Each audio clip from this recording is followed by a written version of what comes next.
ఓ దిక్కు రెండు దేశాలు యుద్ధం చేస్తా అంటే కేఏపాల్ ఏంటంటే పిచ్చి పిచ్చిగా వాగుతాడు. వాస్తవానికి ఏంటంటే కాయలు తప్పిండు కేఏపాల్. మరి ఈయనకు గింతగానం మంది ఎందుకు మైకులు పెడతానో నాకు అర్థమైతలేదు.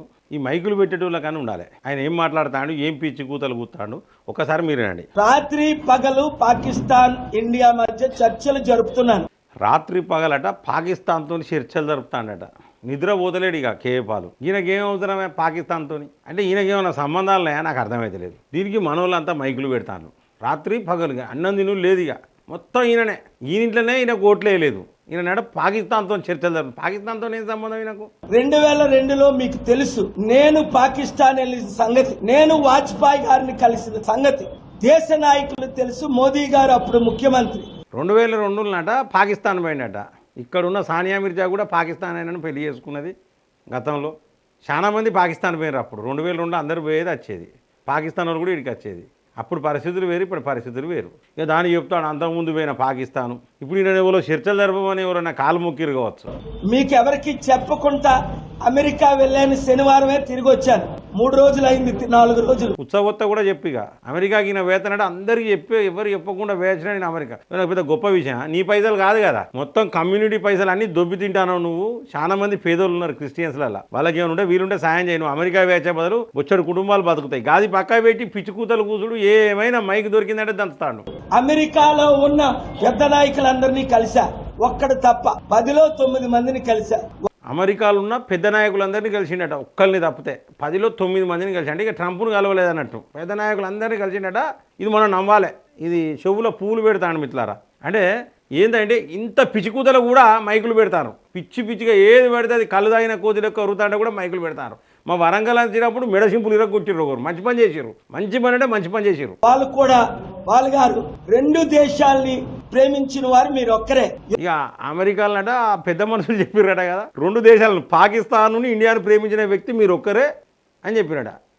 మరి పాకిస్తాన్ ప్రేమించడం గాన్నే పొడిచే ఆన్నే దుబ్బాయి గాన్నే పెట్టకపోయిన ప్రెస్ మీట్లు.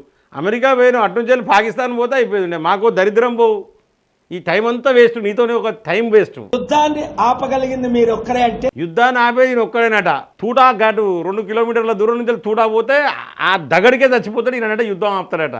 ఎత్తుల మాటలు ఏతుల పుంజు. మిత్రులారా, ఈ యొక్క కేఏపాల్ అనే వ్యక్తి ఏంటంటే అంటే ఇంకా ఈ సకదనాల కథకు ఈ కేఏపాల్ పార్టీలో బామ్మోహన్ చేరేండు. ఈ సకదనాల కథకు చెప్తున్నాను. నాకు సోమ మంగళ బుధవారం 3 కేసులను బట్టి ఆంధ్రప్రదేశ్ హైకోర్టుకు వచ్చాను. ఎందుకంటే రేపటి నుంచి కోర్టు జూన్ 16 వరకు సెలవని. అయితే చర్చలు జరుపుతాను. ఇప్పటికే అయిపోవు, యుద్ధం ఆగిపోవు, అసలు మొత్తం పని అయిపోవు. కానీ ఏపీలో అంటే ఆంధ్రప్రదేశ్ హైకోర్టులో పని ఉన్నదని చెప్పేసి, ఏపీలో పని ఉన్నదని చెప్పేసి కోర్టు పని ఉన్నది అని 3 రోజులు పని ఉన్నది. ఇక తర్వాత మళ్ళీ కోర్టుకు సెలవులు అందుకే వచ్చిన. లేకపోతే ఇప్పటికే అయిపోవు. ఇక ఇప్పటికే పాకిస్తాన్ ఇండియాకు సంబంధించిన మొత్తం మ్యాటర్ అంతా సెటిల్ అవు. మోదీ గారిని అమిత్ షా గారిని శనివారం కలిసిన తర్వాత నేను ఆదివారం పాకిస్తాన్ వెళ్తాను. నువ్వు వార్డు మెంబర్కి కూడా తక్కువే. నువ్వు అనట మోడీ అమిత్ షా ఇప్పుడు అపాయింట్మెంట్ ఇస్తారట. వాళ్ళు నిద్రపోతలేరు, వాళ్ళ పని వాళ్ళు చేసుకుంటా. అంటే ఇన్ని ఏదుల మాటలు నువ్వు మాట్లాడు, ప్రజల్ని నమ్మించుడు. ఎవరన్నా నమ్ముతానరా?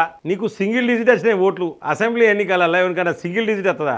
ఇజ్జత్ తక్కువ బతుకు. కాకపోతే దీనికి నువ్వు మైకులు పెట్టి చదువుడు, నీకు పిఏ, నేను అమెరికా వేయచ్చిన, ఇదంతా కూడా కమ్యూనిటీ పైసలు. మిత్రులారా, కమ్యూనిటీ పైసలు మొత్తం ఆగజెత్తాను. మరి నేను ఆ క్రిస్టియన్స్ కమ్యూనిటీ అందరికీ చెప్తా ఉన్నా. చాలా మంది పేదవాళ్ళు ఉన్నారు. ఈ యొక్క అడమైన మాటలు, ఈ దిక్మాల మాటలు బంద్ పెడితే మీరు చాలా మంది పేద క్రిస్టియన్లు బతుకుతారని నా యొక్క అభిప్రాయం. వీళ్ళు 10 రోజులు టైం అడిగారు.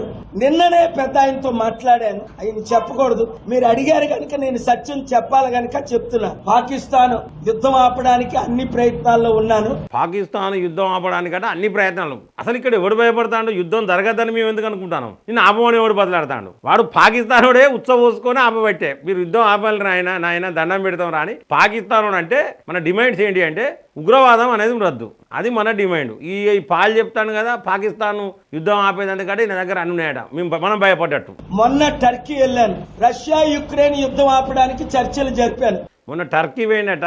రష్యా యుక్రెయిన్ యుద్ధం ఆపేందుకు కూడా చర్చలు జరిగినాయట. ఈయన మాట్లాడినట. అంటే ఏడ యుద్ధం జరిగినా ఆడ ఈ యొక్క పాలే మైండ్ దొబ్బింది. ఒక ఇంటర్వ్యూలా ఆంధ్రజ్యోతి ఆర్కే రాధాకృష్ణ అన్నాడు, నీకైతే ఏదో అయింది, పిచ్చి గిద్దలు వేసినట్టున్నదని అన్నాడు. ఆయన కూడా పిచ్చిలేసింది దెబ్బకే ఈయన ఇంటర్వ్యూ చేస్తే. అటువంటి పాల్కు మరి చాలా ప్రముఖ ఛానళ్లు పెడతానాయి. ఈయన యుద్ధం ఆపుతాడట అని చెప్పేసి ఓ టైటిల్ పెడతారు. జర దయచేసి దేశంలో చాలా సమస్యలు ఉన్నాయి. ఈ అడ్డమైన వాళ్ళ ముచ్చట్లు వాళ్ళ వీళ్ళ పెట్టుకోవద్దు. గిట్లనే ఒక పిచ్చోడు దొరికితే మద్దలు భాషంగాలు చేసిరు ఇక్కడ వద్దు ఈ పిచ్చి కథలు పడకుండా పాలను జర జాగ్రత్తగా ఉన్నామని చెప్పాలి. మా వరంగల్ కథనైతే ఒక సంపుడు బట్టే పెడతారు. మొన్న మెడసింపులు ఇరగొట్టిరు వరంగల్ కథ. ఇట్లనే పిచ్చి మాటలు మాట్లాడుతా అంటే ఎవరు చూసుకుంటుండరు. ఈ పబ్లిక్గా మాట్లాడుతాను నువ్వు పిచ్చి మాటలు. ఈ బంద్ చేయాల పాల్ గారు జర బంద్ చేసి సపరేట్గా లోపల మంచి కూర్చో, ఎక్కడైనా రెస్ట్ తీసుకో. యుద్ధం జరుగుతుంది, ఆ బాంబుల సౌండ్లో ఆ సౌండ్లో ఈ సౌండ్లో వస్తే దగడుకు పోతావు, తలకాయ నొప్పి అవుతుంది.